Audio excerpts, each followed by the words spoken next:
A logical comment that I get on many of my Why Nobody Plays videos, and I do think that it is logical, it's smart, is from people saying that why don't I show some gameplay where I use the card that I say is bad and show it just losing me a ton of duels. For example, if I talk about Chaos Max Dragon, which I always find a way to, what if I just showed some gameplays where I use 3 out of my 5 cards in my opening hand to summon Chaos Max Dragon, and then it just gets kaiju'd and I get OTK'd. And that is a very smart comment. It's a good suggestion.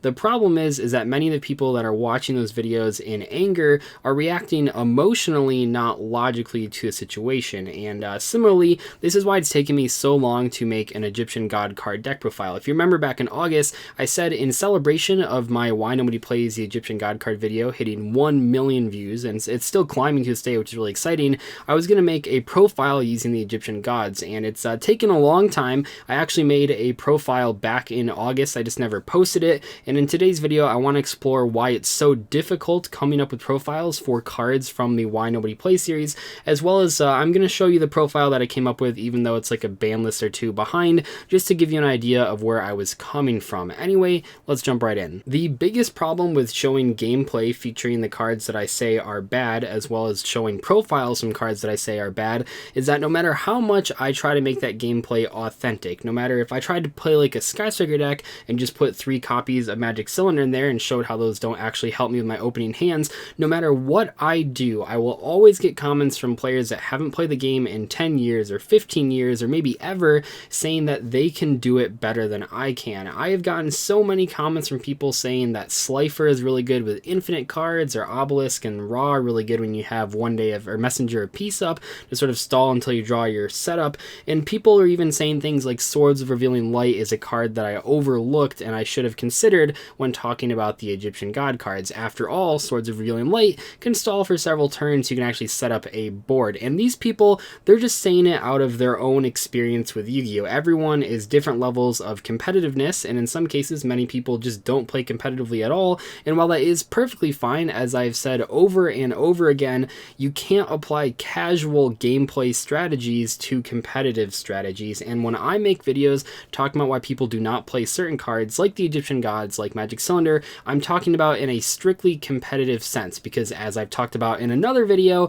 every single card is good casually, and I really do mean that. That is one of the wonderful things about casual play, but it also makes it very hard to talk about which strategies are successful in casual play, because I believe, and what many other players believe, is that every single strategy is going to be good if you're just playing on your kitchen table with your friends on a Friday night. So now that you understand the basic problem with showing gameplay or profiles with cards that I say are bad, let's focus on the Egyptian God cards specifically, because it's actually a much more unique challenge whenever you're dealing with the Egyptian God cards. So first off, which ones do I put in my deck? If I was trying to be competitive, I would probably only play 1 copy of Obelisk and just put it in a frog strategy. That is, after all, one of the only times that Obelisk actually saw some competitive experimentation was in a frog list from like 2012 or 2013, just using 1 single copy. If I was trying to appease people that wanted me to play all of them, I would play 1 copy of each of them. If I was trying to build an OTK strategy, I might just use Ra. If I was trying to build a control strategy,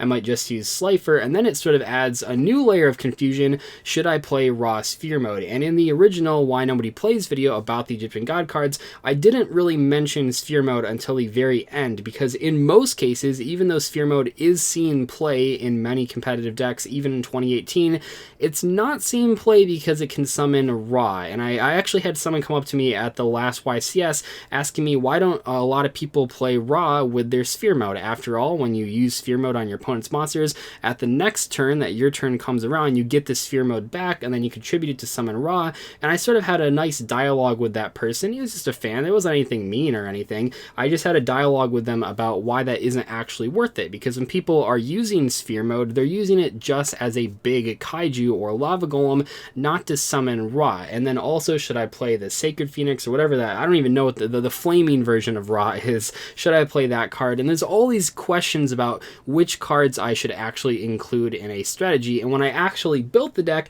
I decided to go my own route and just go the route that I was most focused on in the Why Nobody Plays video. And I just decided to play 1 copy of each of the original God cards and not focus on Sphere Mode, because as soon as you put cards like Sphere Mode in your deck, you're really taking away the focus of that video, because that video is talking about that the biggest issue with the God cards isn't their effects, it's that they take 3 monsters to summon and they're not a special summon. So I felt like to accurately sort of portray why the God cards aren't very good, I would actually have to play them and summon them the way that they were meant to be summoned. Because in general, if you look at Yu-Gi-Oh's history with these God cards, Sphere Mode is pretty new relative to how long the God cards have been in the game. The God cards have been out since 2011, and they've obviously been in the anime for much longer than that, so it's a little unfair to use a card like Sphere Mode to sort of cheese out Ra when that's not really how it was intended to be summoned in the first place. So obviously, as I said, this profile is a little outdated. This is before Hornet Drones was limited. It also was before MX Saber Invoker was limited, or I guess banned. But this is kind of what I came up with, and you can kind of see how I tried to say as true as possible to the God cards. Now, one of the problems with this deck as I was playing it and as I was trying to get replays from it, and actually the original reason that I didn't do this video in the first place, was that many games I actually won without using the God cards, and because they're unsearchable with any normal means, it was kind of difficult, and many times I would have these hands where I could make like totally awesome and just OTK my opponent with Sky Strikers, and I would just have to pass over and over and over again, and that's not very interesting to watch. So what I sort of had to do, and what I struggled to do, was that I had to play games enough times to where I actually opened one of the God cards, and then I'd have to go out of my way to summon it, because many of the times that I was able to summon the God cards were times where I could have just done a much better play, but for the sake of the video and for the sake of the replays, I was trying to show games where you actually summon these. Now, I will say in the times that I was playing this deck, I found Obelisk and Ra to be a lot better than Slifer. At least in 2018, Slifer just doesn't do enough. It's a good controlling card, but it doesn't have any protection that you'd want from an actual controlling card. There's no reason to summon a Slifer when you can summon an Obelisk in terms of controlling your opponent. Yeah, the destruction effect is pretty cool, but it doesn't actually come up enough because it's vulnerable to every form of destruction and removal cards in the game. And then Ra, while it isn't actually a good card, at least in this deck, it was fine because at least you could just OTK with it. As far as the other stuff I was playing, I think a lot of people know about these cards in terms of summoning the gods. Ra's Disciple is actually pretty good in combination with things like Brilliant Fusion. This is a Predaplant engine, which is really good for summoning Invoker and just setting up a huge board. If you had a Predaplant, that would give you 3 tributes without using your normal summon because you got an extra one from the Seraphonite. I felt that play was pretty good. You have all the Garnets in the deck. And then the Frogs, so, I mean, this is sort of like the original way that a lot of people summon the God cards back when they first came out. The Frogs are still very powerful, even in 2018, not so much because they can summon the God cards, but they're just good for putting extra monsters out there. Rodent Totem has always been a fantastic card to tribute. And then just like aggressive cards. Brilliant Fusion is really good. Instant Fusion is pretty good for searching with this if you already open the Brilliant Fusion. And then the Sky Striker engine, which is probably like the biggest problem with this deck, at least from my perspective. I felt like the people that were going to be watching a video about the Egyptian God cards didn't want to play Sky Strikers, and I know that I put them in my Exodia profile where they sort of served a very unique role, but I didn't really want to put them in this profile, but it was hard not to, right? Because Hornet Drones is a 1-card 2 tribute, and that's just way too good to ignore. If you don't know that combo, it doesn't really matter because it's that 1 copy now, but you Hornet Drones for Kagari, add back Hornet Drones, and then you make the green guy with Kagari,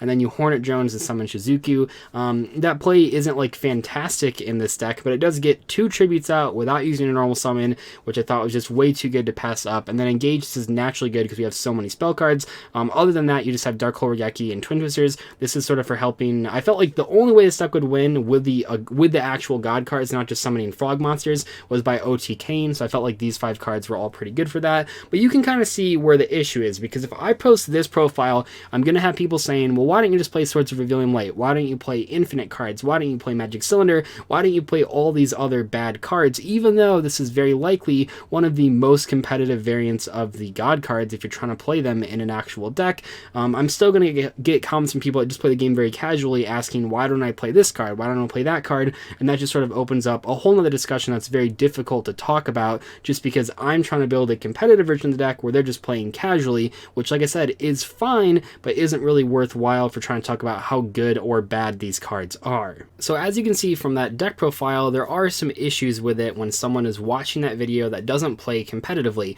Many of those cards they might not even know existed, and they might be suggesting that things like Swords Revealing Light or Messenger of Peace or any of the stalling type cards are a better way to go with an Egyptian God card deck. Now, anyone that plays Yu-Gi-Oh! In 2018 on a competitive level or even just a local level probably knows that's not the best way to play the God cards, but it's difficult explaining to someone, it's difficult showing someone that those lists actually aren't that good when they're not going to tournaments. Because one of the things that I like to do on my video is use as many sort of facts from Yu-Gi-Oh! History to back up my own opinions. It is my opinion that things like Blue Eyes Chaos Max Dragon aren't good, but I can back that up with facts from tournament results, because at the end of the day, no matter how interesting a card is, no matter how unique a card is, if it isn't seeing tournament success, then objectively it is not a good card. I know that sort of sucks to hear, especially when it's cards that you enjoy, but there are plenty of cards that I like in this game that I know aren't competitive, and when we look at cards like the Egyptian Gods and like many of the cards that I mentioned in the Why Nobody Plays series,